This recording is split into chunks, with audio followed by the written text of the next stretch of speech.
Hey everyone, I'm Megyn Kelly. Welcome to the Megyn Kelly Show. I'm back from vacation and ready to dive back into one of the most consequential news cycles in recent memory. My God, what has happened? I left for 8-9 days and all hell broke loose. It's been an insane time here in our country. The news could not be bigger. I'll just take one quick moment to say thanks to all of you for the lovely messages while we were gone. We had a great vacation with my family in Greece, where we went through the Saronic Islands, which are just so beautiful. I just can't say enough about that area of the world. And the Greek people were absolutely lovely. So highly recommend. And thank you for your patience while I've been gone. I have a lot of feelings about what's happened, and it's probably going to take us, the next 5 days together to get through the current news, as well as a couple of the big stories that hit while we were gone.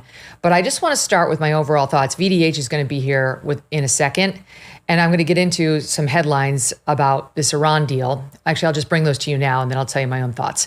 First of all, as you by now know, on Saturday, President Trump took decisive action. He bombed 3 of Iran's nuclear sites in a stunning display of American might and military power. The president says he now wants peace. Vice President J.D. Vance said the U.S. is not at war with the Iranian people, but with Iran's nuclear program. But there's more breaking news today, with the reports of Israel now dropping bombs on Iran's capital city, Tehran, on targeted sites within it, as well as on access routes to the Fordo nuclear enrichment site. Wonder why, right? Like, who's trying to get in there and what are they trying to do? That's, of course, where one of the sites in which the U.S. dropped bunker-busting bombs from B-2s as part of Operation Midnight Hammer, great name, over the weekend. With all of this going on, Iran's supreme leader is reportedly hiding out in a bunker and has suspended all electronic communications with his commanders. This is so interesting. This is exactly what made it so difficult to find Osama bin Laden when he was hiding out in the Abbottabad compound. He wouldn't communicate with most people because he knew that it would likely be traced and he'd be found. And ultimately, the CIA found him because there was one person who would come in on foot. And once the CIA identified that guy as someone who was close to bin Laden, they started following him, and that's how they found him. So this guy's clearly taken a lesson from history, though President Trump has already said, we know where he is. So query what the truth is. But in any event, he's determined to try to conceal his location amid assassination concerns. Forget the fact that, Trump is saying we're not going to kill him right now, but he's got Bibi Netanyahu to worry about. And I've heard no such assurances from the Israelis. According to the New York Times, the supreme leader is giving orders only through a single trusted aide. President Trump's administration appears 100% aligned on the actions so far, but the president has faced criticism for the move from Democrats, the media, and even some within the MAGA movement for this attack on the Iranian facilities. Okay, so in just a bit, Emily Jashinsky is going to be here. She's the host of the new MK Media show, After Party with Emily Jashinsky. More on that in just a bit. And we'll get to Victor in 1 minute, but I just want to give you my overall thoughts on it before we bring in a true expert, so I don't cloud his expert analysis with my own armchair. As for the division between the MAGA more isolationist wing and the more neocon wing that still is very much present and not dominant, but present and large within the Republican Party, I'll say this. Clearly, I don't know. You don't have to be a neocon to be in support of what President Trump just did. Iran is an enemy of the United States. Iran has been the number one state sponsor of terror against the United States for the past 46 years. Iran is not just theoretically chanting death to America, as some absolute fools have been suggesting over the past few days. They have actually been causing death to Americans for decades now, decades.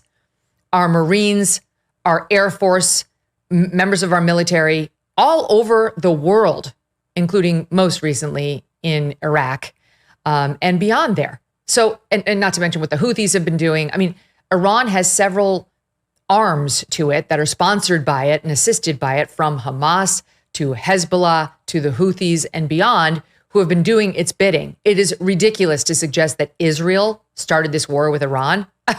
Israel was attacked by Iranian proxy Hamas. That's how this whole thing got started. And if you ask me, the reason we did what we did this weekend, it's because it all starts with 10/7 in that the Iranian proxies have been greatly weakened by Israel over the past 2 years, greatly weakened. I mean, Hezbollah's in tatters. Hamas is too. The Houthis just got bombed by President Trump for weeks, 6 weeks, by the way. No one was saying he didn't have authorization to do it, just like they didn't say Obama didn't have authorization on the thousands of strikes he did that didn't have specific congressional authorization beyond the authorization of use of military force that was passed after 9/11. Right? Both presidents, many presidents have used it. So, from Bush to Obama to Trump and now Trump again. So Iran has been killing Americans for a long time. And the reason I think we had an American president who was willing to listen to the Netanyahu claims of right now it's imminent, the nukes are imminent, is because Iran was so weakened, it made sense now in a way it didn't before. It was in a way less provocative to bomb Iranian nuclear sites right now than it ever has been before. And it poses danger, sure, to our U.S. troops, especially on foreign military sites, but less now than it has in decades. And so while I look at the isolationist right, for lack of a better term, and I think, okay, I see they've lost this one for sure. There's no question. My friend Tucker and others and Bannon did not want this to happen. So they lost this one. They had every right to be concerned, and they have an ongoing right to be concerned. Their objections are based on some very real and unfortunate recent history, what happened in Iraq, chief among them. The absurd, failed nation building we tried under President George W. Bush, which was continued under Barack Obama. It was a nightmare. And even our troops have had it. Look at the interviews we did here on this program with Sean Ryan. Look how Rob O'Neill has turned on it. Look how Pete Hegseth has turned on some of these missions. Not the sacrifice, of course, made by our troops, but just the folly of thinking we could swoop into the Middle East and create some democratic republic that in any way resembled our own or had shared values with us. So we're a little jaded when it comes to Middle East meddling, understandably. And the other piece of it that is real is Bibi Netanyahu is suffering right now when it comes to some large factions of the American people with looking like the boy who cried wolf. All right. Now, I'm sorry, but I've been in the news business for 20 years now, and every single one of them, I've heard him say that Iran is months, at most a couple of years away from getting a nuclear bomb. Every single one of them. All right, and we pulled a little montage of it over the years, but I mean, we could have gone back to the 1990s with Bibi doing this. Here's just a sampling. The most dangerous of these regimes is Iran. Only the United States can lead this vital international 96. effort to stop the nuclearization of terrorist states. But the deadline for attaining this goal is getting extremely close. They're very close. They're 6 months away from being about 90% of having the enriched uranium for an atom bomb. 2012. By next spring, at most, by next summer, 12. at current enrichment rates, they will have finished the medium enrichment and move on to the final stage. From there, it's only a few months, possibly a few weeks, before they get enough enriched uranium for the first bomb. You don't want this Iran to have neither nuclear weapons 14. or the capability to make nuclear weapons, to enrich uranium for a nuclear bomb in short order, in a few weeks or a few months. They could do that unless that's changed. With this massive capacity, Iran could make the fuel 15. for an entire nuclear arsenal, and this in a matter of weeks, once it makes that decision. Okay, so he said it a lot. And I think a large portion of the American populace is reacting to that in not believing him when he says it now and our president acts in response. And clearly our president is responding to the Israeli intelligence. There was a New York Times report out just this weekend talking about how the Israeli intelligence showed, it was dated, actually this is dated last Wednesday. Israeli intelligence was showing that Iran was making cruder and faster efforts to get a nuclear weapon, And the weaker the Iranians got, the closer they were moving to the bomb. In other words, it sounds like it was an act of desperation. Like, we're going down, we need it now. In terms of the enrichment of uranium, Iran was days away from where it needed to be, but there were other components it still required to complete the weapon. It points out in the same report, however, that contrary to Israeli claims, senior administration officials within the Trump administration were unaware of any new intel showing the Iranians were rushing to build a nuclear bomb. It seems clear to me that Trump was listening to Bibi's intel and not to our own. And there are flaws with our own, because we've had a director of national intelligence, not Tulsi, but we've had an office of DNI that since Obama was there to do one thing, and honestly, the end of George W. Bush too, to just say Iran doesn't mean it. Iran's not actually going to do a bomb. Don't worry, because there's zero appetite, especially even at the end of Bush, to bomb Iran or to get involved in a new Middle East war. And so they used the DNI office for years to be the excuse for not doing anything about it. Oh, there's nothing there. Don't worry. They don't really mean it. They're not going to do it. Don't worry. And the Israeli intelligence, and I don't know whether it's real or not, to be honest with you, but it's certainly been consistent saying they're inches away. And what we saw most recently was the IAEA, which is the International Monitoring Organization when it comes to nuclear behavior, which was going in, though it was given more and more limited access at the Iranian nuclear sites, saying they have 60% enriched uranium, which absolutely no domestic energy program needs. You need about 10% to do domestic energy or under. You don't need 60. They're moving towards a bomb. Absolutely 100%. And we're enriching enough energy to have, according to the reports, 9 or 10 of them already.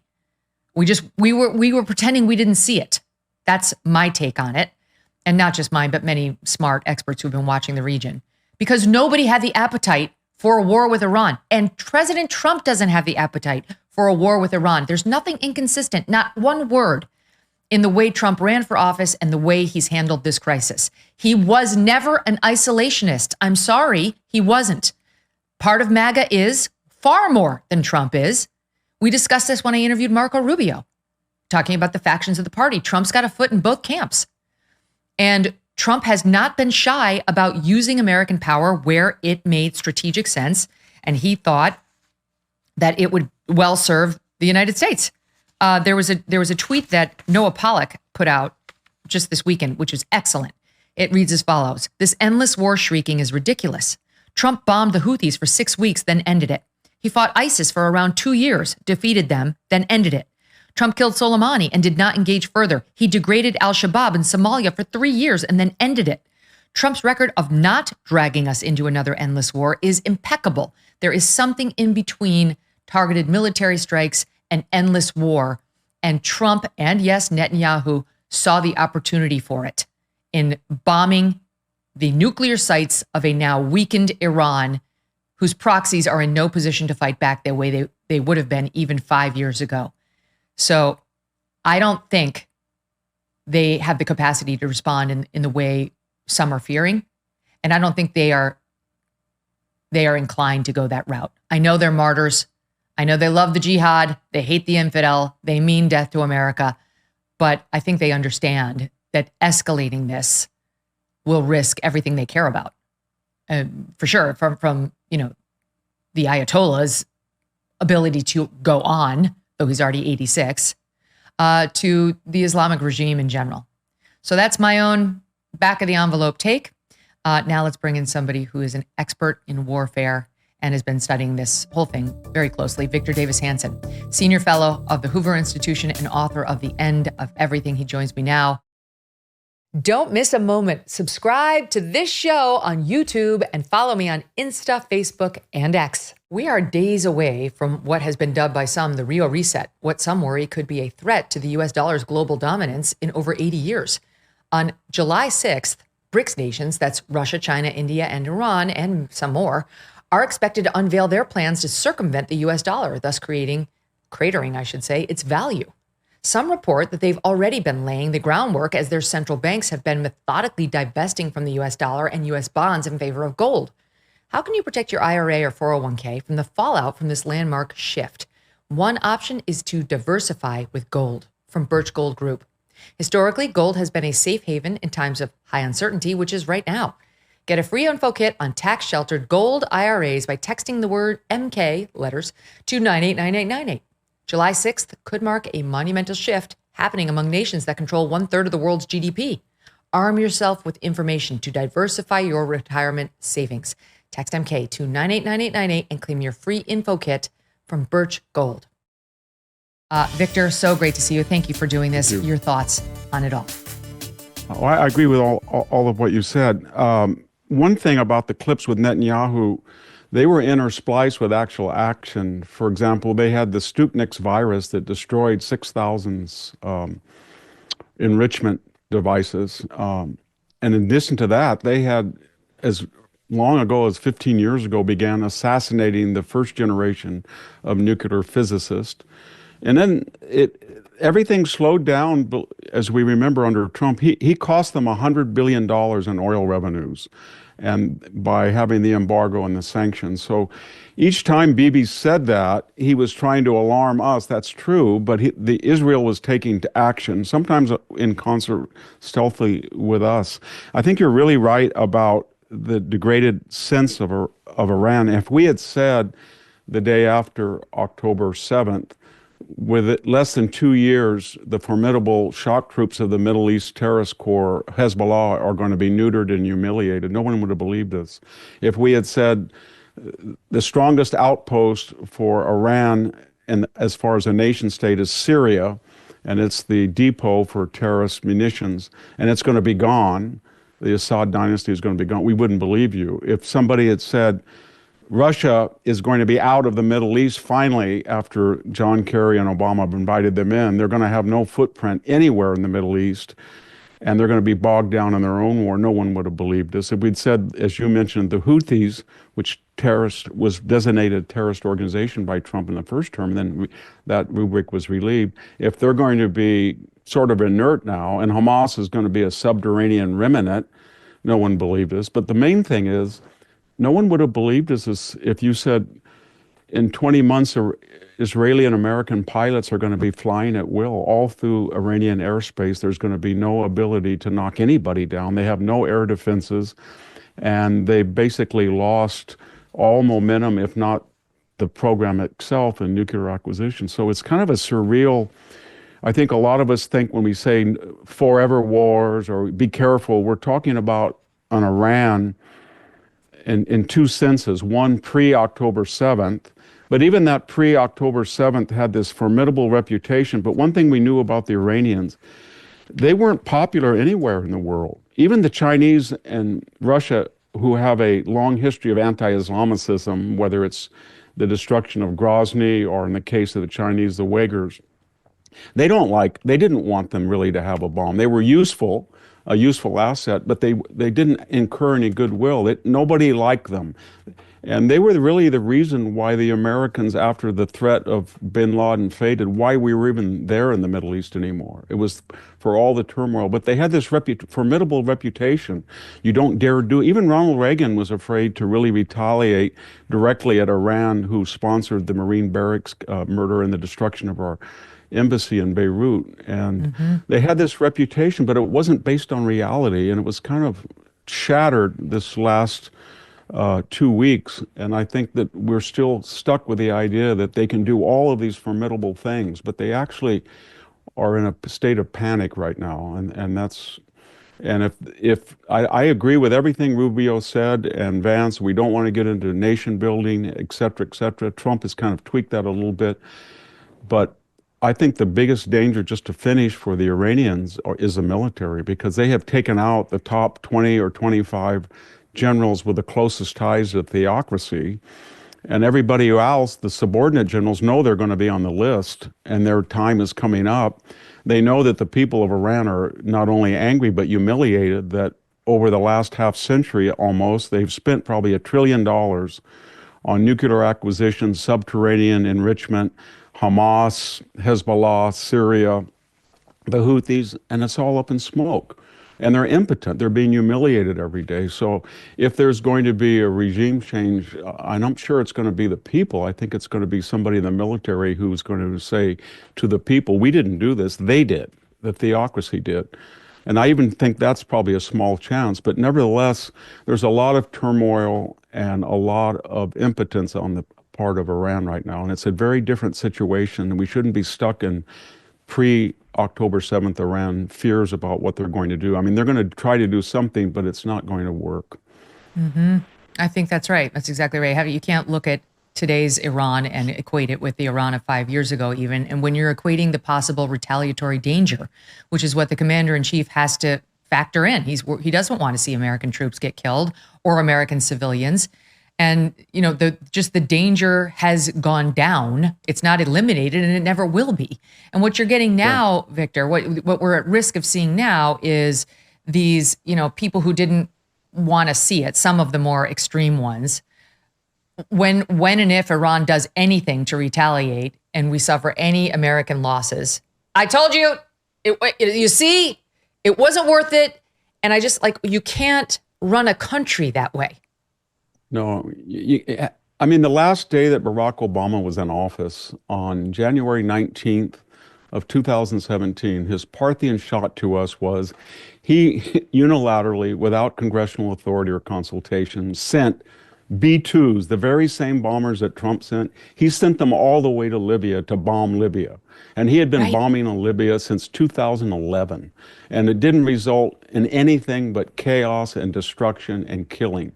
And I had gone to that country in 2007. And whatever we said about this monstrous Gaddafi, his children were starting to take over, and he was anti-Islamic at that point. He wasn't good, he wasn't bad, but it was better than the alternative we have now. No one said a word on the Democrat. Tim Kaine was the head of the Democratic Party, the DNC, I think in 2015. And he didn't say, he had never said a word about any of this. And, you know, you make a good point about the MAGA. They agree, they have good points, but the base that is skeptical, but they agree with 85% of the Trump agenda. And they can't go anywhere because the alternative is democratic insanity. So they're gonna offer criticism. And, you know, Tucker, our friend Tucker, he said in that tumultuous debate with Ted Cruz, he was surprised when Ted Cruz suggested that Tucker might not know that they tried to kill Trump. Well, that alleged Afghan assassin was indicted. He was indicted by the Biden DOJ in November of 2004. And it's pretty clear, the evidence that's mounted, that they did try to kill him. And Tucker responded to that by saying, if that were true, I would support nuking Iran. That was what he said. So, I mean, he has criticisms, but he's a Jacksonian in a way too. And so that's what Trump was, and you're absolutely right. He never ran on anything other than in a cost-benefit analysis, I'm going to find a way to maintain, preserve, and enhance deterrence for the U.S. so we don't have to get in forever wars. And sometimes that means Soleimani, that means Baghdadi, that means ISIS, that means taking out the Wagner group. But these are self-limiting situations that on a cost-benefit analysis help our strategic stability and safety. That's all he was. He never said anything else. He was not an isolationist, and he wasn't an interventionist. And I think people forget that about him. The critical left, some on the right, now trying to challenge this, like President Trump didn't have the constitutional authorization ability to do that. It's so absurd that not only did he have the right under Article 2 of the Constitution to drop these bombs, you have a very strong case he had the duty to do it, to protect the homeland. There's actually a very strong argument there. And he 100% had the ability under the authorization for the use of military force, the AUMF that was passed after 9/11 with Congress's approval. That is a congressionally approved document that both sides of the aisle rushed to approve post 9/11. Even though they didn't technically, Bush didn't even need it then. He could do what he needed to do. We'd been attacked. So that's still in place, and it allows the commander-in-chief to respond to any threats, and including anticipated threats, and there's no requirement that it be imminent, none whatsoever. So it'd be great to update that for the more modern day warfare we're facing, and like how it's all weird, insurrectionists who aren't exactly, necessarily state-sponsored in all cases. Andy McCarthy makes a great point on this in his own podcast, which everyone should listen to from this past Friday. But there's no question that this was authorized and was not extra legal in any way, Victor. No, and there was de facto precedent. Obama used predator drone assassinations constantly, and he even joked about it. The White House correspondence, he said, if anybody wants to date my daughters, be careful, it's called Predator. It was kind of a sick joke.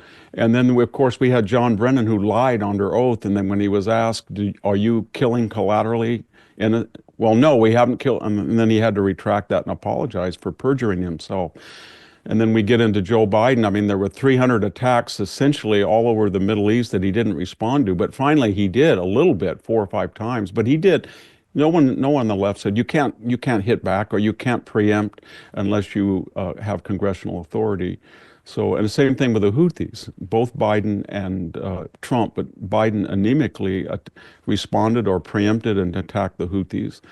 So it's kind of, I mean, there used to be people within the Democratic Party that were to the right of Donald Trump, believe it or not. You can see those old clips of Hillary Clinton asked when she was contemplating a run for the presidency, what would you do about Iran and the nuclear? She said, it sounds horrible, but I would obliterate it if they were getting a bomb.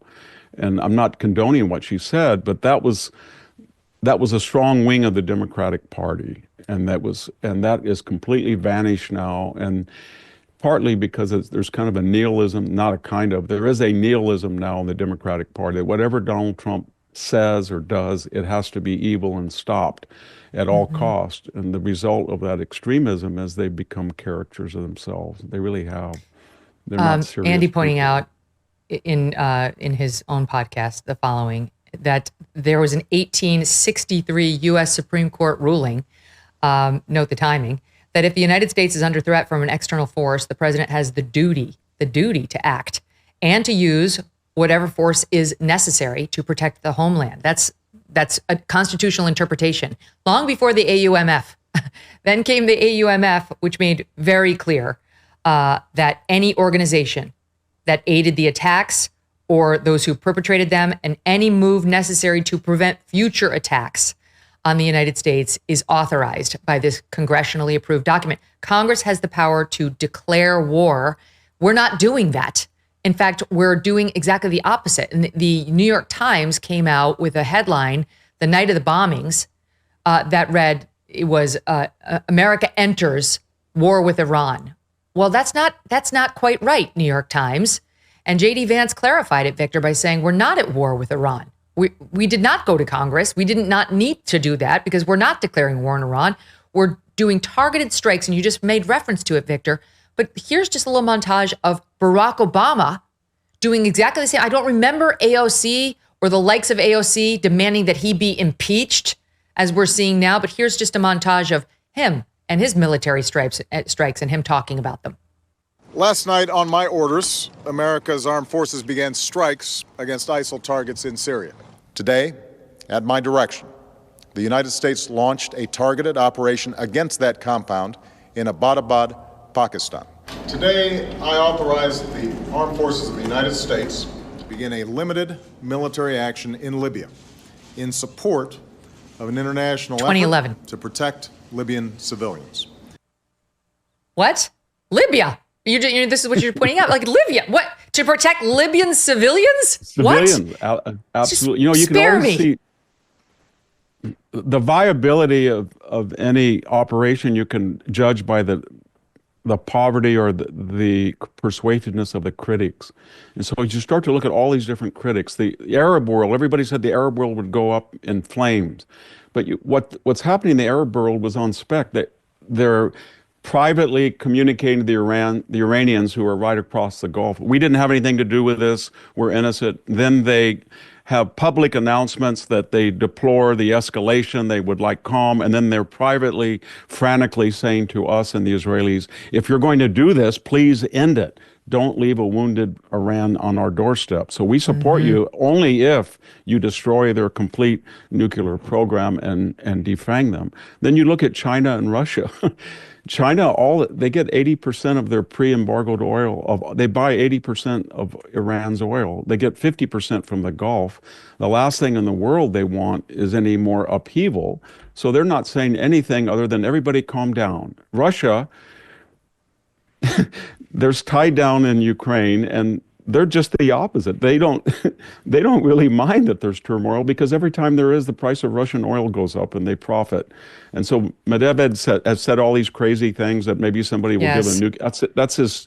He's just kind of a bulldog. Just to tell the audience, Medvedev, who used to be president during like the 2 years Putin couldn't be, has come out to say, well, maybe we'll just give him a nuke now. We'll give him a nuke now. Go ahead. And he's not going to do that because he knows that Australia and South Korea and Taiwan and Japan could have nukes in 1 week if they wanted, and they would all work much better than the Iranians. And we're the only people who really tell them you're under the nuclear shield. If we had said tomorrow, we can't protect you countries, we suggest you go nuclear in the way that North Korea went nuclear with its patent China, they would go ballistic. So they're not going to, that there's no real threat there. And everybody said they're going to have World War III. It's not going to happen. And then you've mentioned the American left. They don't have a persuasive argument. They're contradictory. They're hypocritical. The MAGA people, I think we've all said that they have some legitimate concerns, but they're not going to turn on Donald Trump. They understand that what he did and what he represents and what he will do is in line with 85% of the things they say. And so they're going to voice their complaints, and then they're going to get back in the fold. And so, because Victor, the reality is, like, as burned as many people feel in this country from Iraq and Afghanistan, the reality is Donald Trump has a country to run and to keep safe. And you cannot wave off ongoing and future dangers out of fear of the so-called forever war, or because we made bad decisions in the past. You have to factor those in and allow them to, shape what I want and what I don't want out of this. But you can't just cower in fear and Neville Chamberlain your way through foreign policy for the next 30 years because of those two awful outcomes. No, and they're not at all synonymous or even close to what he's doing. And the Democrats, I mean, if we had this conversation 3 weeks ago, they were using the opposite argument. They were calling him a taco. Trump always chickens out. He gives deadlines, he gives threats about use of force and tariffs, and then he always chickens out. That whole smear is completely vaporized now. Nobody's even talking about taco. So it's whatever they throw, whatever they think might stick. But the only real essential question is the world at large, and the United States in particular, safer now or before Trump did this? And I think it's clear that the Iranians may try to redo it, but they don't have any physicists, they don't have command and control, they don't have the infrastructure to do it for years. And more importantly, people say, well, they can do it, they can rebuild. Well, if you have a normal president, he can do the same thing much more easily than they can rebuild again. And he can do it again. He can just say to them, in 5 years, if you do this, we're going to have even bigger bunker busters, and we'll do it again because we do not want you to destroy the Middle East in the way that you've done. And so we have a lot more options, and we have a lot more assets and capability if we have the right president there. And the one weird thing about it is, Megyn, finally, is that each one of those clips that you showed of Barack Obama was kind of a machismo, I'm the tough guy, under my order, I did this, and they all accused Trump of that. But he was the only president, and I'm not just trying to defend him, but when he talked about Ukraine or Iran, he was the only one in my lifetime who said, the first thing he said, this is a complete waste of human life. This killing is terrible. We're killing all these young people. And when they said, why didn't you hit after Soleimani? He said, I didn't want to kill a bunch of people. And then they said, why didn't you hit them after Saudi? I didn't want to kill them. And then when he said, we're not at war with it. We don't want to kill Iranians. We don't want to hit civilian targets. It was very ironic that the so-called warmonger, maybe it's because of builder, and he thinks that as a builder, it makes no sense to blow things up. You should build. But maybe he's actually a humanitarian beneath all of that crude verbiage and braggadocio in a way that so-called suave humanitarians community organizer Obama wasn't. He was actually kind of boasting that he had, and that's why he joked about killing people with predators. And he thought it was kind of, I don't know, he was very insensitive to the effects of what he did. And Trump actually is much more worried about killing people for no reason. And you saw the same insensitivity Victor, Trump with Biden. Biden. He met with Steve Bannon. He met with Charlie Kirk. He did. He met with his part of his base. Tucker, Yeah, he and Tucker's like Trump did hear Tucker out the other him, side. He just decided against them. No, he didn't. And you saw the same thing in Afghanistan with Biden, that we had the Marines killed. Nobody really, I mean, Biden looked at his watch and people, and it was all, and then we killed an innocent, this was, I think Milley said this was a righteous hit. And we killed a family of Afghans, and he was calling it righteous strike until he had to withdraw that. So this idea that Trump, they're calling him a war criminal, he's the first president that actually, he measures he would have never attacked, whether you support him or oppose him, he would have never attacked Iran on the day that Israel did. He waited until their assets were attrited. And the weird thing about it is, everybody said we're the puppet of baby Netanyahu. The Israelis were the ones that destroyed Hamas. They destroyed the capabilities of Hezbollah. They created the conditions under which the Assad dynasty evaporated. They hit the ports. They hit the airfields of the Houthis. They destroyed the Iranian defenses. They depleted a lot of their missiles.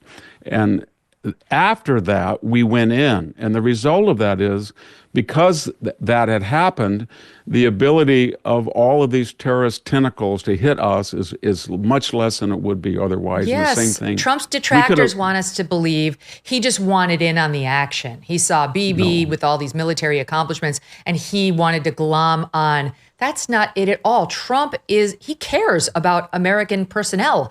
He cares about Americans. He doesn't want, for both humanitarian and political reasons, a bunch of Americans getting killed on foreign bases or domestically. It was, Bibi created a runway that was far more clear for U.S. action than I think even Trump expected. That plus the weakening of all of their proxies. I think Trump had a discussion with him. I think he said, you know what? This is your existential enemy right on your doorstep. We're going to help you, but we don't like to help. We've been burned by allies that don't help themselves. So show me what you're going to do. Yes. And he did. And then he said, at some point, and it was kind of smart to say we're going to have a 1 to 14-day window, because it reified the idea that he could carry out a threat, because they were saying at that time, he's just talking, he won't do it. And he knew that each day he waited, the window of surprise was closing. It gave him time to assemble the assets. It showed that he wanted to negotiate. He gave a window for, if it was possible for Israel Yes. maybe to take out. And he waited and waited. Still an off-ramp. Still an off-ramp if the Ayatollah would did. take it. And he wouldn't take it. And Trump said publicly, I get the feeling that they are jerking us around, which clearly they were. I've got to ask you quickly, Victor, because I know we're up against the clock. Yeah. Just a minute, because I know you study this stuff for a living. The magnificence of the American military. And I get it. I understand people are like, we had fancy tools and we wanted to use them. No, it was so much more complex than that. But it was, from my standpoint, beautifully executed by the Pentagon. I tip my hat to Pete Hegseth, who has come under withering fire for the first 4 months of the administration, but not a word leaked out of this. The Pentagon went into lockdown. It didn't leak. Our boys, yes, the New York Times and Jennifer Griffin of Fox got upset that Pete used the term "our boys," because apparently there was one female pilot. I guarantee you she's a tough badass who doesn't give two shits whether they're referred to as boys. Went over there and got business taken care of. Here is just a bit from Pete Hegseth on a presser yesterday morning at 8 talking about how it was done. Saw 5. Iran is certainly calculating the reality that planes flew from the middle of America and Missouri overnight, completely undetected over 3 of their most highly sensitive sites, and we were able to destroy nuclear capabilities. And our boys in those bombers are on their way home right now. We believe that'll have a clear psychological impact on how they view the future, and we certainly hope they take the path of negotiated peace. Your thoughts on that piece of it, Victor? Well, I mean, if you were a stranger from a strange land and somebody told you that they're going to take off from a base in Missouri, and then they're going to refuel several times and fly 7,000 miles for 16 hours. And then they're going to drop these huge 30,000-pound bombs through a hole the size of, or a target the size of a kitchen table. And as they get into Iranian airspace, they're going to meet fighter escort, and they're only going to be there 25 minutes, and then they're going to go all the way back.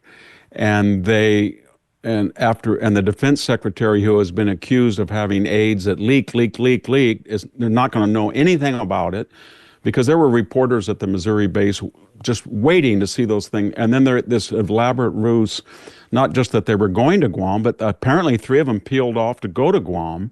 It was brilliantly planned. There was no leaks. And it's a funny kind of forever war when no Americans are killed on the first day of hostilities, and apparently very few Iranians, and probably no Iranian civilians. So everything about it was professional, and I think it reflects, in a way, we don't talk about it, but if we had this conversation a year ago, Megyn, we were 35 to 45,000 recruits down in the military, and the military was not honest with us. The Obama generals, the Biden hierarchy, they were saying, oh, it's because people are out of shape, or they're in gang activity, or we have to compete with private It wasn't. It was a sense of DEI and weaponization of the Pentagon, and Lloyd Austin, Mark Milley testimonies, the humiliation in Afghanistan, and the particular demographic that had traditionally, generation after generation, joined the military and had died at double their numbers in the demographic in Iraq and Afghanistan at the point of the spear in combat. They weren't doing it. They just said, you know what? I'm not going to send my grandson to go over into the Pentagon and be indoctrinated and have all the DEI and I'm just not going to do it, and then go to a place like Helmand and be on the front lines and be ridiculed as a white racist they're not going to do it. And that's all ended now. And there's a sense that the military is back to its original mission, which is battlefield efficacy. And I think it's really improved the morale of the military. And I think they know they're going to get the weapons they need. Yeah. Very proud of them. Yeah. That was perfectly executed. I mean, not for nothing, but on our way over to Greece, it's like a very long flight. For the first time, I finally got around to watching Top Gun Maverick, which so many people have been pointing this out, but I get the references now. But it was like the mission in Top Gun Maverick was basically the mission that our guys just had to do. It's very eerie in the way that movie Contagion with Matt Damon and Gwyneth Paltrow really like completely nailed what would happen during the COVID-19 lockdowns. I know it. This movie completely predicted our military situation. Yeah. The thing about you said, just finishing, you mentioned that there was an anger that they said boys instead of women. I think she was the only female pilot in the B-1 program that was. Yes. You know that if there is such a thing as Iranian terrorist cells, you wouldn't want to be identified as the only woman. That wouldn't be too hard to find. You could go on the internet and say, which woman, is there a woman in the B-2 program, and find her name. So I mean, that would be silly to identify who she was. It's just ridiculous. These people on the left you can't say you guys anymore if there's a woman in the crowd. Well, guess what? We do, and we don't want to be lectured. All right, quickly, regime change. President Trump sent out a tweet last night saying, well, what if, why wouldn't they want regime change? If this current leadership stays the way it is, MAGA, make Iran great again. Then today, Caroline Leavitt went on Fox and said, basically, he was talking about an initiative from the Iranian people. The president believes the Iranian people can control their own destiny. J.D. Vance, Marco Rubio both made clear we're not interested in regime change. I haven't heard Netanyahu sign on to that. So what do you think is likely to happen when it comes to possible regime change? Yeah, I think what the confusion was with the aim of the mission versus the consequence. It wasn't the aim of the mission, but if that was a consequence, Trump had said, I'm not going to oppose it just because that wasn't my intention. I would welcome it if that's a consequence. Real quickly, we had the Green Revolution in 2009. Obama sat mute for 11 days. It was crushed. It's kind of like the Aesop's fable of belling the cat. The mice want to be warned when he comes, but the first mouse who does it's going to get killed. No one volunteers.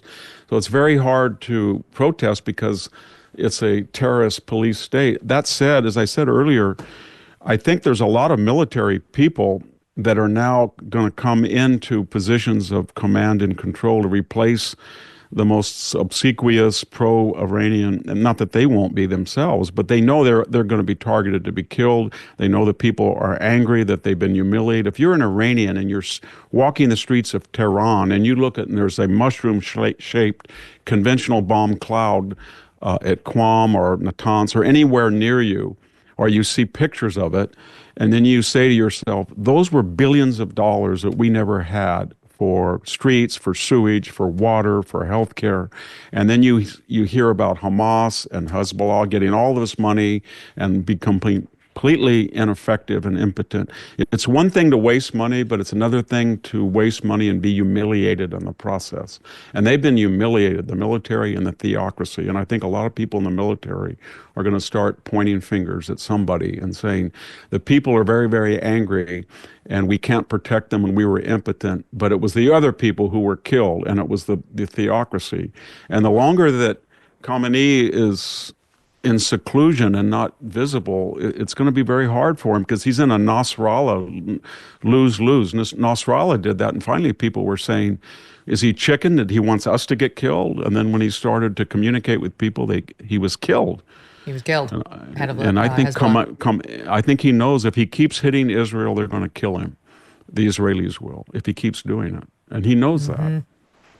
So it's a no-win situation. And by the way, just the whole talk of like, if there's regime change, they're going to descend into civil war. We're getting ahead of ourselves. We're not pushing for regime change. We're not. No. I think Trump, Caroline made that clear. His tweet was ambiguous, and she's cleared it up. And all of his top emissaries are saying it's a no. We didn't that's break not our it. thing. I mean, we didn't break it. So we're not responsible. Let's go slow. That.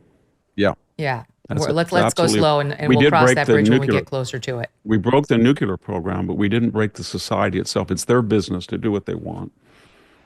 Victor, so glad you made the time for us this morning. It's wonderful speaking to you. Thank you for being here. Thank you. Didn't you want to hear from him? I was dying to hear from him so much on this. There's a lot more to go over. There are a lot of political implications to all of this, and there's other news too.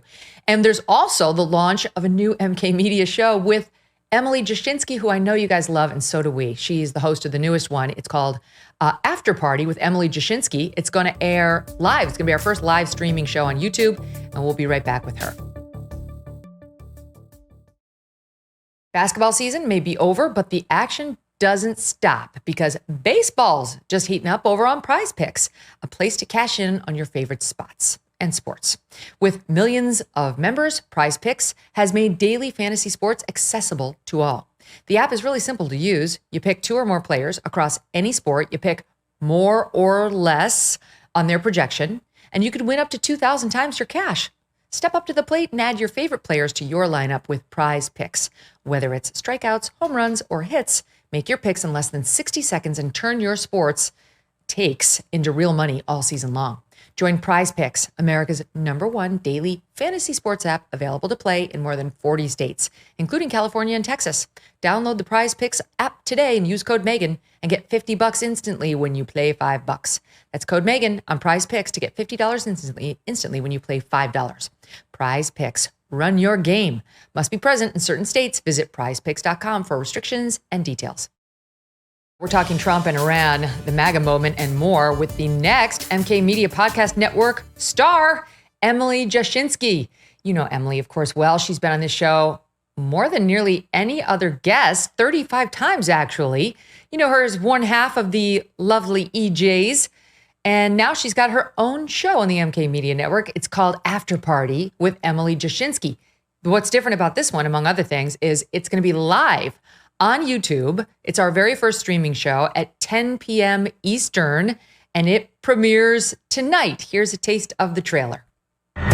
Hey everyone, it's Emily Jashinsky, your host for an exclusive after party, and the VIP guest is you. Starting June 23rd, I'm inviting you into my home twice a week for an exciting new show direct from MK Media. It promises to be something that's largely lacking in the conservative space, a free-form, unfiltered, authentic conversation about pop culture and the news after the sun goes down. Don't bullshit us. You are not brave. We'll talk big picture politics. Whatever consultant came up with that was actually onto something, even if their idea was wasted on a doomed candidate. Media. So even by their own objectives, they're too dumb. Current trends, and we'll share a lot of laughs too. It appears that he has been completely outsourcing his business to a 24-year-old who's, like, to put it crassly, sleeping with him. After Party with Emily Jashinsky, the late night show you didn't ask for, but won't forget. That's amazing. So excited. Okay, don't forget, it's live tonight on YouTube, 10 p.m. Eastern, and her first guest is our pal Tucker Carlson. You heard his name mentioned a couple times in the first hour. He's all over the news these days, so a great guest. Again, that'll be live, so uncensored, unfiltered, and breaking. Go ahead and subscribe now on YouTube and on all podcast and social platforms to support and enjoy Emily's show, afterpartyemily.com, afterpartyemily.com. EJ, congrats. Great to see you. And how excited are you for tonight? I'm so excited. Thank you so much for your support. I'm really grateful. I can't believe your team counted how many times I've been on the show. That's just an incredible number, 35 times. That's how much we love. It's amazing. Oh my gosh, every time it just makes my day. So thank you. Really excited and so excited to have Tucker on. Could not think of possibly a better guest to jump on live tonight. So we're really excited. Yes, that'll kick it off with a bang. And it'll be great to hear him respond to, you know, him being in the news so much over the past week. He's obviously had his own show, but it's different when you get to ask him, and he's very forthcoming. I think you guys will have a great exchange. I'm looking forward to watching it. Okay, you're going to have a lot to talk about. Right now, there's news breaking out of the White House. President Trump, we believe right now, is in the Situation Room dealing with what looks like Iranian retaliation against not one, but so far two. This is 1:03 p.m. in the afternoon. We are recording this. It's live on SiriusXM Triumph Channel 111. Attacks on our bases. Iran has launched 6 ballistic missiles at U.S. bases in Qatar, according to open source intel. The New York Times saying, per Jonathan Swan, a senior White House official confirms they're aware of a potential attack by Iran against the American base in Qatar. Quote, the White House and the Department of Defense are aware of and closely monitoring potential threats to Al Udeid Air Base in Qatar. In addition, open source intel reporting explosions reported at U.S. Al Assad Air Base in western Iraq, and also reporting, quoting the IRGC, the Iranian Revolutionary Guard, Operation Fatah's Blessing against the American Al Udeid base in Qatar has begun. The New York Times' Eric Schmidt goes on, the main base in Qatar, Al Udeid Air Base, the forward headquarters of U.S. CENTCOM, has 10,000 military and civilian personnel. It's heavily fortified by an array of air defenses that have been on high alert in recent days, anticipating an Iranian retaliatory attack. This is posted by Breaking 911, an online news source, purporting to be air defenses seen activated over Doha, Qatar, after Iran fired a barrage of missiles at it, likely targeting, again, the Al Udeid Air Base where U.S. forces are stationed. Let's watch.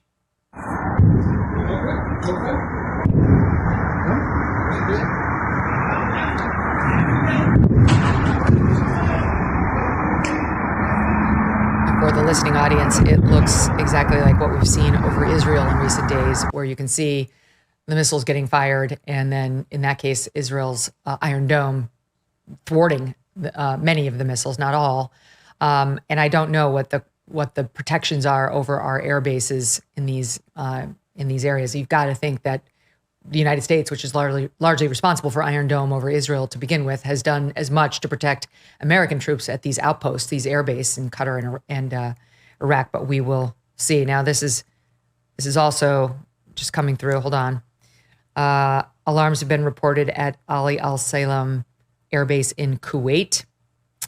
So one in Bahrain, one in Kuwait. Reports of 3 direct hits on the U.S. base in Qatar, reports Charlie Kirk. No initial reports of U.S. casualties. Let's pray that's true.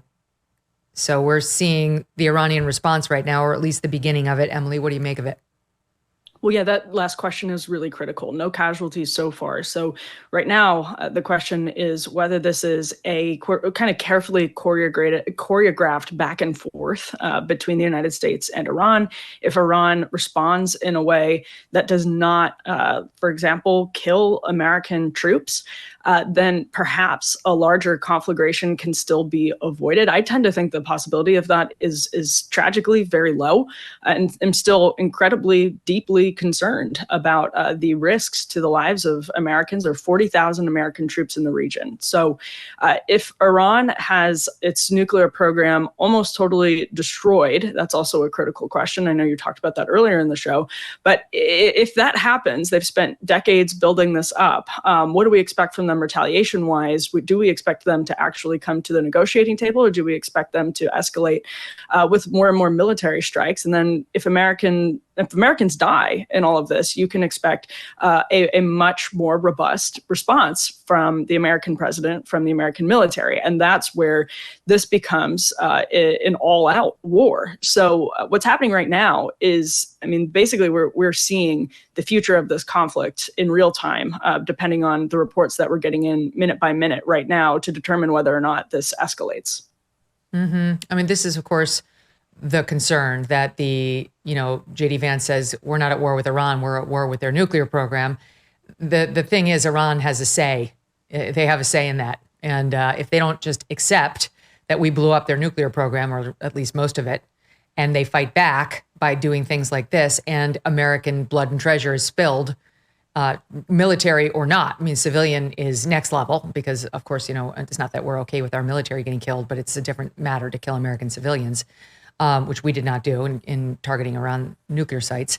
Then, yeah, the president's got to respond. Our president's got to respond, even though we know Trump doesn't want war with Iran. I believe him that he doesn't want war with Iran, but he's not going to sit back and not respond.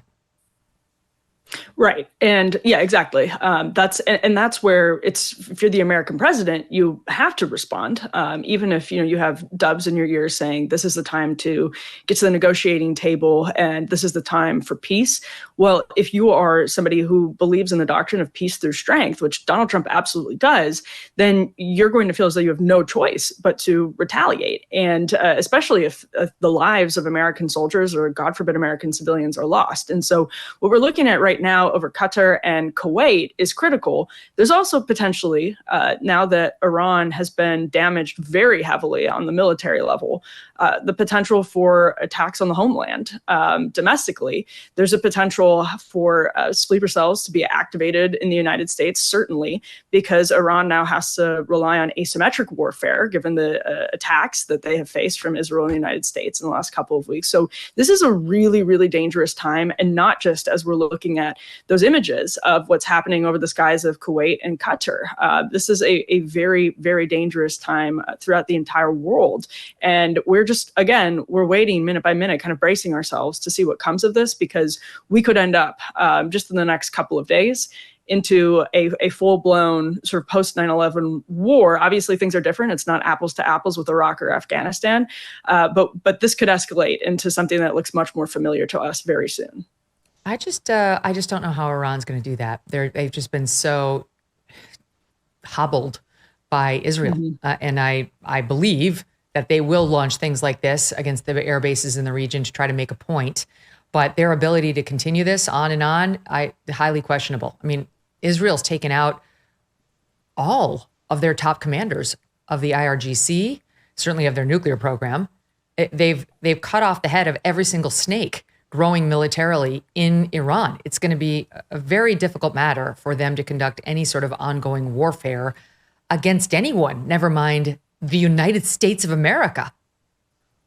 I hope so. And I think the best case scenario of all of this, the best case scenario of the strikes, and again, I'm sort of in the position where it was like, I hope that I'm proven wrong when the strikes were launched, because to me, it seemed like it's a smaller percentage possibility that what happens from all of this is we see retaliatory strikes like we see right now. There are no American casualties, no American deaths, and Iran ends up at the negotiating table. I am one of the people that believed that was a smaller possibility. But if that's actually what plays out, then that really is the best case scenario. Then you do end up going to the negotiating table because Iran realizes that, as you said, I mean, the head of Hezbollah, the head of Hamas, Israel has absolutely done significant damage to Iran's operation, its terrorist operation worldwide. And inside Iran too.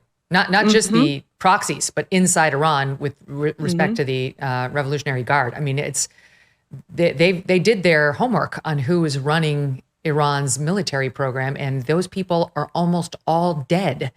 And, the Ayatollahs in hiding and not communicating with anybody, like they're not in a strong position. This is the one thing they do have. They have ballistic missiles. And you can thank Barack Obama for that, by the way. This is Barack Obama's doing. He's the one with his ridiculous Iran agreement who made sure they would have access to their ballistic missiles, the same agreement that Tommy Vietor and these other Pod Save America guys are out there praising like it was going to set us on the road to peace until the evil Trump blew it up when he became president in term 1. But that's what we're watching rain down on our guys right now. Emily, just adding to this, again, sourcing open source intel, which has been right about everything so far. That doesn't mean they're always right. I don't exactly understand how it works. Sirens continue to sound at U.S. bases across the Middle East, including in Syria, Iraq, Jordan, Saudi Arabia, Kuwait, Bahrain, Qatar, the UAE, and Oman. Now, that would make sense because when one of our bases in the region is under attack, or possibly two, they would be sounding the alarm at all of them, getting everybody on high alert. And again, the president's in the Situation Room right now. I'm sure Secretary Hegseth is there. He's probably got Radcliffe of the CIA there or coming. Chairman of the Joint Chiefs, they're all going to be there momentarily if they're not there now, trying to figure out what our response is going to be. Because I do think it matters in these moments, Emily, that President Trump does not want a forever war. He doesn't want an open war with Iran, but he's not afraid of them either. Right. And he has to sort of walk that line right now. And it's the same thing with Vice President Vance and Secretary Hegseth, both people who have openly been talking about ending forever wars. If DNI Tulsi Gabbard is there, she has another voice from that section of the MAGA movement and actually just from American politics. So we know that there are a lot of people with an ideology that's different than what was in the Situation Room in 2003, 2005, even honestly 2009. So there is something different. And I know that might sound like cold comfort to people maybe who have relatives, family members serving overseas right now, but I do think there's definitely something to be said for that. I don't think the president or even elected officials, J.D. Vance, on the cynical political level, I think they realize that the American public is both not in favor of a long entanglement in Iran, in the Middle East, but on the other hand, the American public has complicated opinions on this and also doesn't want to see American service members or American civilians be killed and not retaliate. So it's an incredibly difficult question, both in substance and in the political side of it. So they have a lot to balance right now because every move, if they want to get to the peace table, every move is going to be absolutely critical. And who knows what's happening behind the scenes, the back channel communications between other Arab countries, or between Arab countries and other partners in the region. Who knows what the Israelis think is best in their next moves and how that may compare and contrast with what the American president thinks is in his best interest. So there's just so much we don't know about. We won't for days to come. We'll just be able to tell based on what's happening, playing out in front of us. Mm-hmm. I mean, the other problem we have is we haven't seen the intelligence that Trump has seen. We don't, it's hard to be super critical of the guy when we don't know everything he knows. We know some. We know what the New York Times has reported. In the first hour, we talked with VDH about their report saying that Israeli intel showed Iran was accelerating its nuclear efforts. And actually, the IAEA confirmed that. They not only confirmed 60% enrichment, but the IAEA confirmed acceleration by Iran. I just wanted to point this out because I didn't get to it in hour one. They did see a step up. IAEA Director General Rafael Mariano Grossi has previously warned that Tehran has enough uranium enriched to near weapons grade levels to make several nuclear bombs if it chooses to do so. And regarding its centrifuges, verified that Iran had increased the number of operating cascades by 12 to a total of 27 at its underground nuclear plant in Natanz. Said that they had significantly increased production and accumulation of highly enriched uranium, and that it was of serious concern. And that was as of this past November. So both the Israeli intelligence, which of course we know has been pushing in one direction, but also the IAEA has said that Iran has been accelerating in recent months, making it look like they wanted that bomb. Like they felt things falling apart and were getting ready to gin up their last best weapon. And that could be what President Trump was looking at when he said, let's take them out. Because what we had from Tulsi was a report in March that was only cited in part by reporters looking to embarrass her. Caitlin Collins of CNN got in Trump's face on Air Force One and said, oh, your director of national intelligence said that the Ayatollah had not restarted its atomic weapons program and is not making a nuclear bomb. And Trump said, well, I've seen different intelligence and I don't listen to her. And the truth is, Tulsi did say that in a report, just like every DNI has said. Every DNI has said that for years now. But she also added the second piece, which is, but they are enriching uranium at a seriously dangerous level and one that is totally inconsistent with a domestic energy program. No one who's using nuclear or uranium for domestic energy needs 60% enriched. What you need to get a bomb is 90% enriched, and it's pretty easy to go from 60 to 90.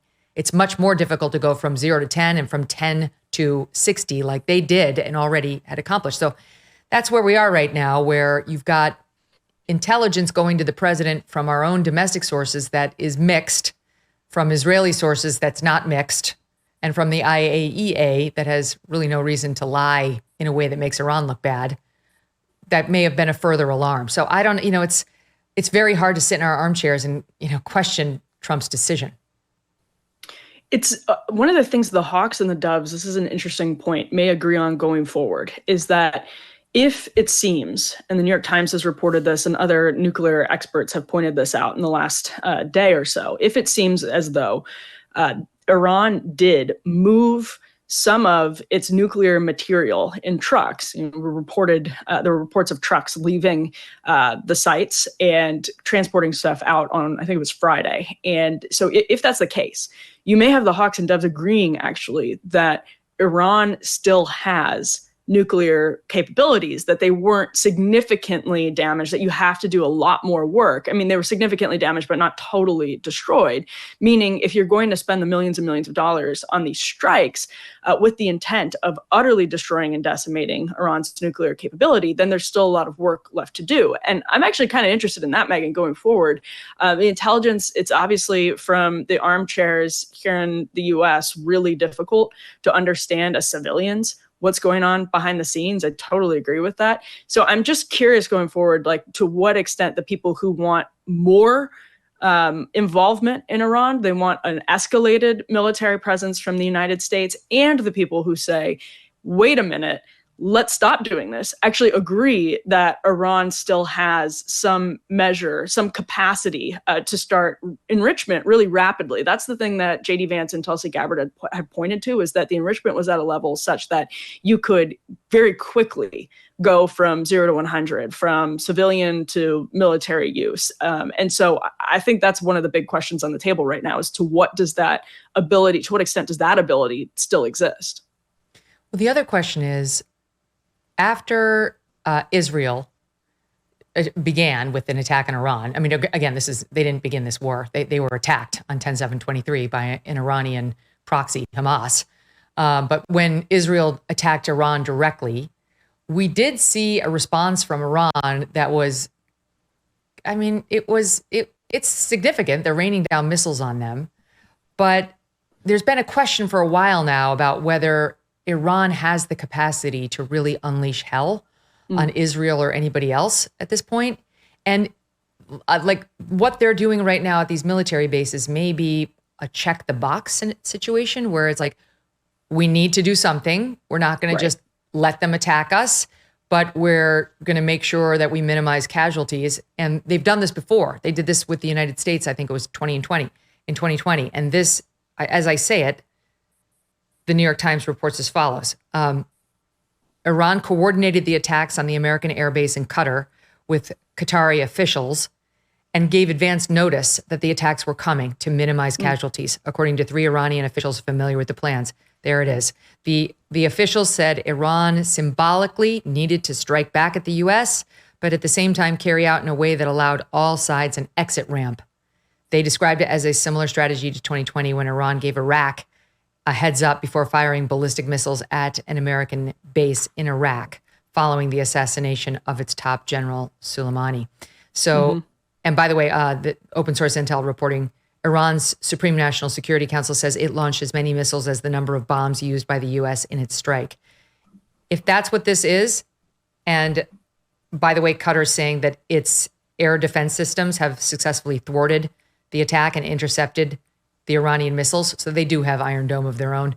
And there's no loss of American life. I mean, this would be, this won't escalate things at all, right? If they make an effort, they launch the same number of bombs we launched, and none of our guys gets killed because they gave an advance warning and they evacuated the areas, or they were ready for them.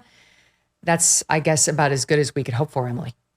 Yeah, I mean, that would be hugely vindicating to President Trump, and it would prove me wrong. It would prove, if that turns out to be the case, and these indications are actually really positive, like a rare glimpse of optimism amidst all of this turmoil. If that's what happens and it looks like it's going in that direction, that is vindicating for Donald Trump. It proves people like me wrong. And so that's a really, really good sign, because that would signal that it was similar to what happened after the killing of Soleimani, that it was this kind of choreographed back and forth. Iran knew it had to retaliate. Now, one of the things that concerns me is there are reports just in the last couple of weeks that Iranian nationalism is rising because of the strikes from Israel, meaning that their own public may desire something that looks different than this, that maybe this could be coupled with sleeper cell activity in the American homeland. I don't want to sound too pessimistic, because this is really good news, as awful as it is to watch this happening, and praying right now that it remains the case. Everyone is safe and there are no casualties, but that would be vindicating for people who said it was possible to do a targeted, precise strike, nearly destroy all of Iran's nuclear capabilities, set them back significantly, and then get them to the negotiating table. This is the type of thing that should signal they're ready to talk more with Steve Witkoff and with the Trump administration. I would assume that's what this indicates. It's not necessarily the case. It's not a given. But this is obviously, in the most twisted way, a positive sign, if this reporting from the New York Times is borne out. I don't even know what we're going to be discussing, though. What are we going to be discussing at the negotiating table? What we wanted was for them to end their nuclear program. They jerked us along, and so we ended it. I mean, we annihilated it.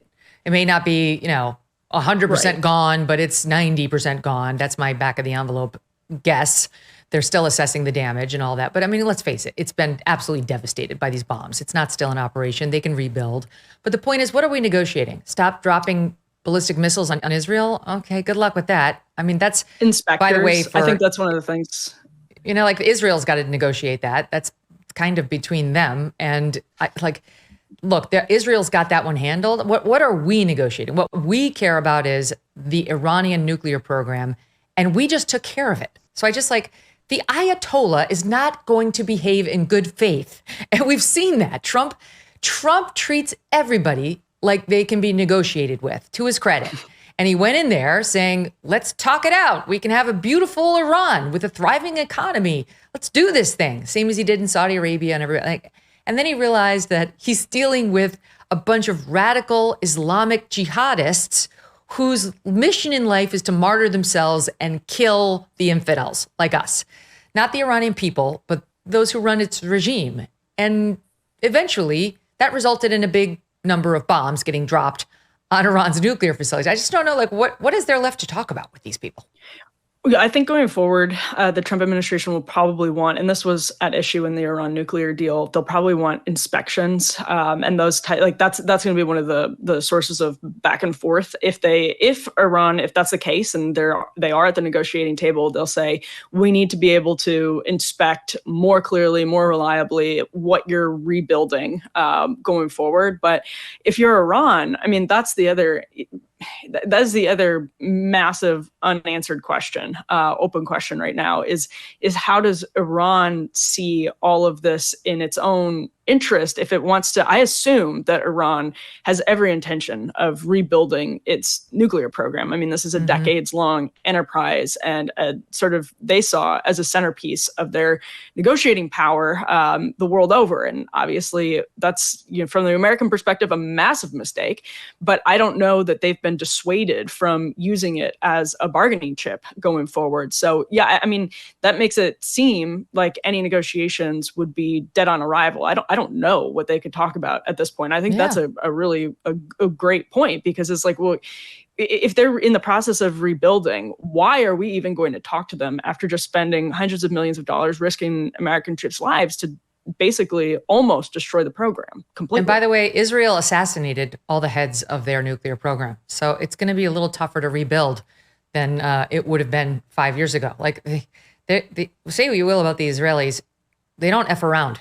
Like, once they've decided you're a problem for them and they go in militarily, it's not gonna go well for you. They did their homework. They obviously have a lot of intel inside of Iran, which is their chief enemy, which exists to destroy Israel, and has been saying that. This Ayatollah has been saying that for decades now, dying to kill Israel.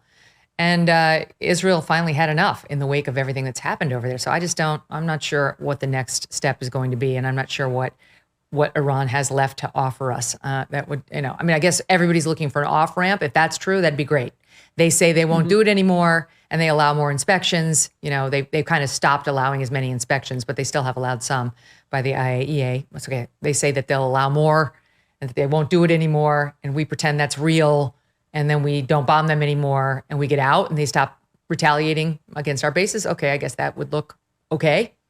But the most important thing that needed to happen just happened on Saturday night, which is, the bombing. I don't know. When you say they would prove you wrong, are you in the camp of those who don't believe we should have dropped the bombs on Saturday? Yeah, and just because I think the risk, and I don't think this with any 100% certainty. I think anybody who said that they knew for sure what would happen if Donald Trump struck the Iranian sites was wrong. I mean, there was no way to know for certain what would happen. I thought the probability was unacceptably high that this would pull us into just inevitably onto the slippery slope of escalation.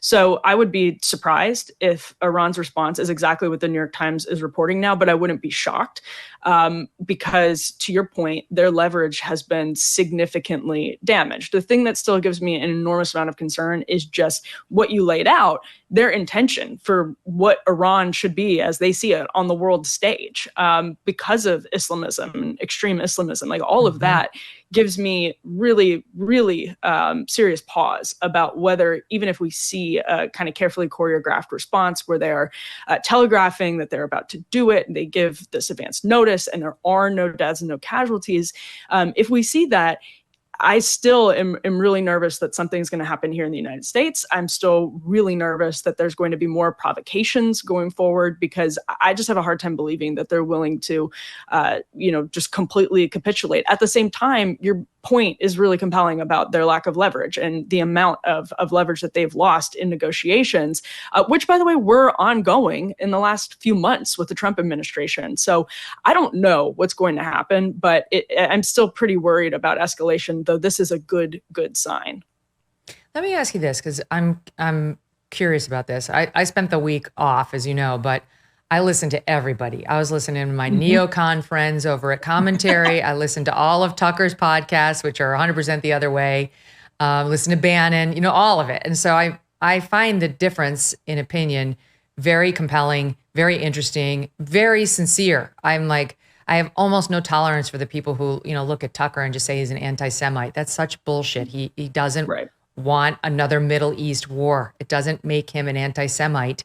It's ridiculous. There are a lot of people with a very good faith belief that this is the wrong move for us, and that's okay. This nonsense from like AOC that he should be impeached is just absurd. Absurd. There's no, okay, get back to me when you've read the Constitution or get a law degree, because you sound like an absolute fucking idiot. There is absolutely no ground to impeach the president. He 100% was within his constitutional authority and his congressionally authorized authority to do what he did on Saturday. Okay, but as for whether it's a good idea, that's a debate we should be having. And look, if we could get congressional approval of the specific action, fine, I'm okay with that too. If you want to bring it to Congress, go ahead and see how that goes. I don't think it's necessary, but go for it if you want to. In any event, I am curious as to what you think he should have done. Like, let's say he was in a position where Bibi comes to him and says, they are accelerating. I know I've said this 10,000 times for the past 25 years. I know I've said, but I'm telling you this time it's real.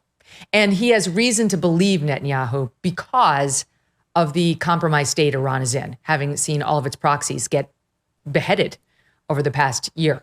Hamas, Hezbollah, the Houthis more recently, like it's not doing well. And its scariest arms have really been hurt as a result of their attack on Israel and Israel's response and what we did to the Houthis in the war, the naval battle that we saw just, a couple months ago. So let's say Iran was in a panic and that data was real, like it's accelerating, and we actually do believe. And you totally believe that they will use a nuke against Israel and possibly against the United States, although that's guaranteed self-destruction. But he, Barack Obama, Bill Clinton, George W. Bush have all said that Iran cannot get a nuclear weapon. They can't. It's just this president, forgive me, but he had the balls to actually do something about it. I mean, I said to my friend in texting the other day, I'm like, the wrong administration officials got the nickname Big Balls. It's Trump. This required massive balls. It's just, the guy's got a very steely spine and zero F's to give. Like he can't be pushed around. He can't be scared. He had a near-death experience that changed his view, I think, of his own consequential life and in our place in the world. Anyway, for all those reasons, Trump did what nobody else would do. So what would you have done if they, what should he have let them do? Just if he believed that intel, just let him get it? I think your hypothetical about the intel is what's most difficult for me, because if you are just a civilian and you have to rely on the reporting and the fog of war strategic leaks about what the intel is. So for example, my colleague Sagar has reported that we don't have any American intel. We have Israeli intel that Americans are relying on because Mossad has a impressive operation in Iran. No that doubt seems about clear. It. Right. And that's really, again, difficult for a civilian to sit back and say, because we've been told for 25 years they're going to have the bomb within a year, 6 months, weeks. We ran that, but it's out of Bibi. So it has a boy who cried wolf feel to it. And you're talking about American lives potentially. Yeah. And, I was rereading some of the reporting from like Judith Miller and others back in 2003 about, the lead up to the Iraq war the other day. And again, I get it's not apples to apples, but when you're reading it, you just realize how eerily similar the pattern of selective leaking is. There are some people who do, I think for, unfortunate reasons, it's not that they're bad people, but that they prefer military action, who are strategically leaking things in a way that would push us down the slippery slope. And I accept all that, and I don't disagree. But let me ask you about the IAEA report about 60% enrichment, and even Tulsi's testimony. Tulsi's very dovish testimony that there is zero reason why they'd be enriching this much if it were purely for domestic energy purposes, right? I mean, like no one seems to be disputing that 60% enrichment thing. There's zero reason for them to do that unless they're making a nuke. And in fact, the reports are they probably already have enough for 9 or 10 of them at least. So what about that? Because do you think that's made up too by the warmongery military industrial complex crew? They got the IAEA to say that? That's what's so hard for me. I mean, I genuinely don't know. And I'm not an expert on nuclear proliferation, but from the outside, whether or not they're able to go quickly from A to Z is a hugely important question. If like where they are right now puts them in a place, we're just in a matter of, and this is critical because even Tulsi Gabbard said this, the quote was weeks or months Okay, but months could be, 15 it doesn't months. have to it be. could be. But let me. Okay, True. I'm gonna give you the floor back. But it doesn't have to be imminent. I think what Trump is thinking is they're weak. They're the weakest now they've been in decades. All of their favorite arms have been cut off or severely hobbled. So there's no better time. They can do the least damage to our troops at these outposts, and God forbid domestically now than they've ever been able to do, at least in the past 46 years. They've been killing Americans throughout that entire time. Indisputable. They've been killing hundreds of American Marines, American Air Force, American personnel at base after base throughout those 46 years, including in Iraq and Afghanistan. Okay, so now you've got your chance. That's what's different. To me, the reason we have a president willing to accept that Israeli intel, and again, maybe it's real because Iran's in a different position right now. It's possible they really did say, holy shit, pedal to the metal, we need this. But even if they didn't, I think the difference is we have a president who looked at the scenario and said, now is the time. I've got to be honest. Like there's never been a better time. And I know what everyone else has always known, which is, of course, they are building toward one. And here's the other thing that we haven't talked about yet that gives me a little bit of pause. And again, I'm happy to be proven wrong, but I do think also there was a sudden, and JD Vance was posting about this last week, there was a sudden shift from Israel and then from the United States that I am very curious about because there were diplomatic options being explored by Steve Witkoff, who I think has done a really brave thing over the last several months, last 6 months since Donald Trump was inaugurated and opened up some important conversations. So I'm curious if the diplomatic options were actually exhausted. And again, I get obviously all of the challenges of having negotiations with Iran, but the sudden change, to me, I'm without getting back into the intel conversation, I'm genuinely curious if that was based on intelligence that had changed very suddenly, or if because Israel moved to the strikes, we ended up not having diplomatic options that we could continue pursuing. And then the diplomatic options are now off the table in a way where they could still be explored if in this situation. I mean, that to me is a huge question about going back to what Donald Trump should have done. Could Donald Trump have said to Netanyahu, we are close to having a deal that is better than risking escalation with Iran? I'm curious about that. I don't know. Again, it's hard from the outside, but I'm genuinely very curious. It sounds like what we're hearing from the reports is that if our intel went to Trump and said, it's done. Bibi's going to do it, and including Ratcliffe at CIA said the ship has sailed.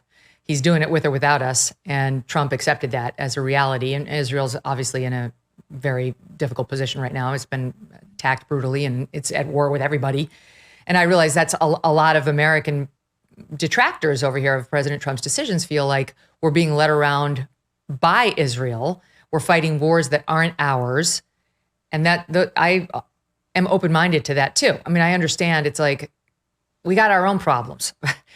We can't be fighting Israel's problems, but it is an American problem if Iran gets a nuclear weapon. I think that is potentially problematic. I don't think it's the same as Israel has one. Well, I mean, they're not radical Islamist jihadis. Do you not understand the difference? Do 2 minutes of research on what radical Islamic jihadis want to do to the United States or any America. And I have zero tolerance for the people who say it has nothing to do with our values.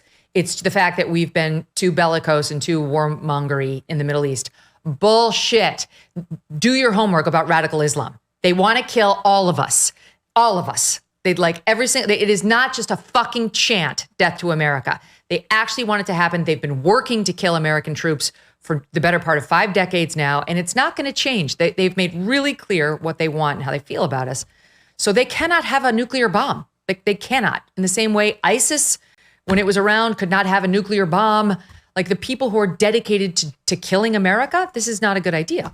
So I think Trump saw an opportunity and took it, and I totally believe he's anti-forever war, and I believe that Tulsi and JD Vance and Steve Witkoff, all of whom I think are much closer to Tucker's view, to your view too,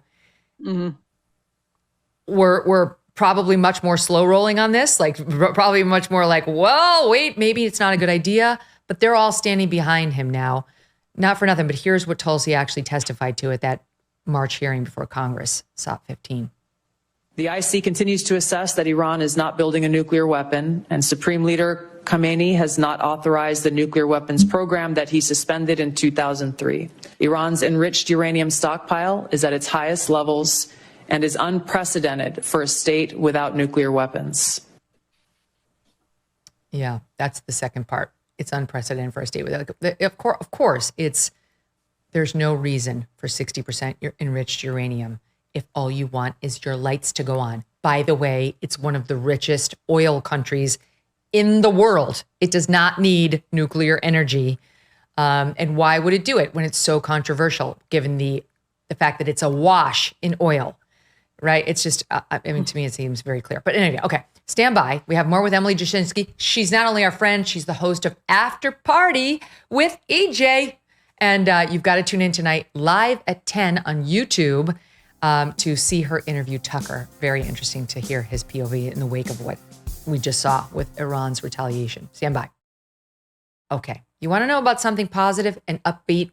Well, I've been telling you about Firecracker Farm hot salt.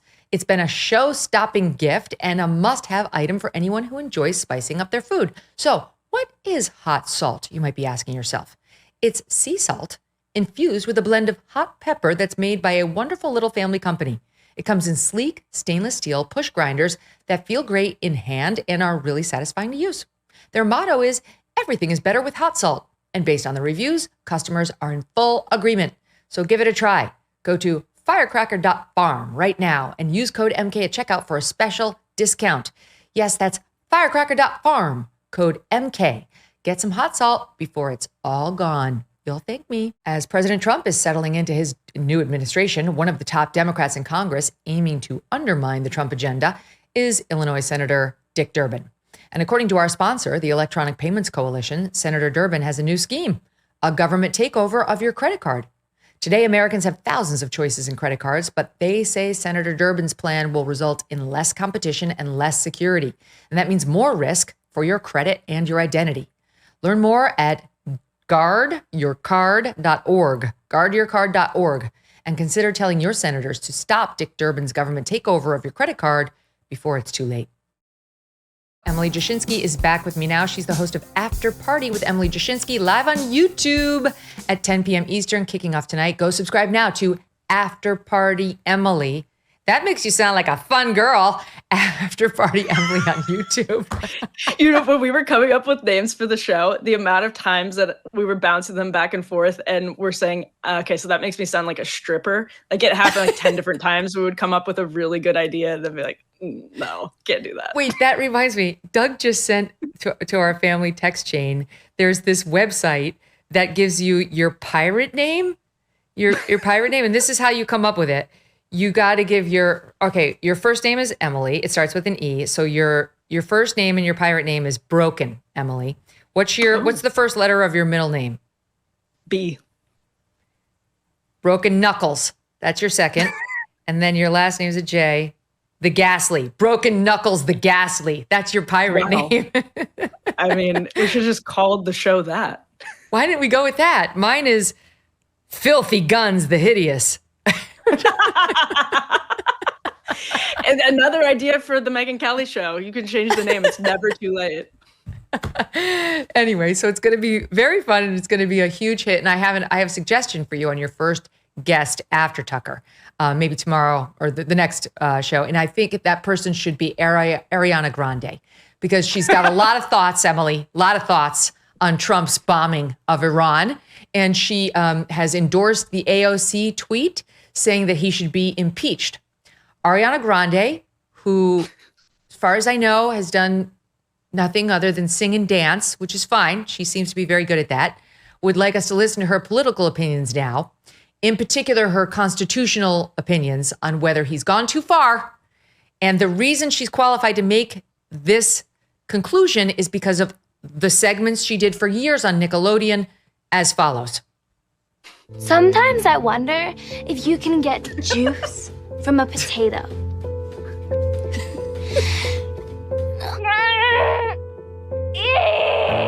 Did that air on Nickelodeon?